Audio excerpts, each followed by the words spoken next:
আসসালামু আলাইকুম। কেমন আছো বন্ধুরা? সবাইকে জানাই শুভ দুপুরের শুভেচ্ছা।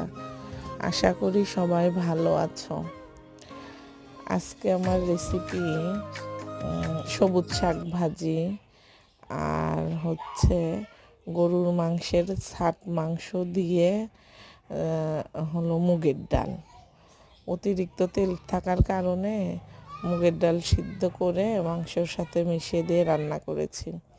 যাই হোক, আজকে সকালে ডাক্তারের কাছে যাওয়ার কারণে রান্নার ভিডিওটা দিতে পারিনি, তাই পরিবেশনের ভিডিওটাই দিলাম।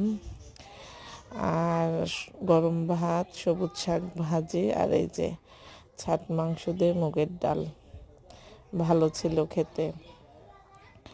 রিজিকের মালিক তো আল্লাহ। আল্লাহ রিজিকে যেদিন যা রাখে তাই খাই। সবাই ভালো থাকবে।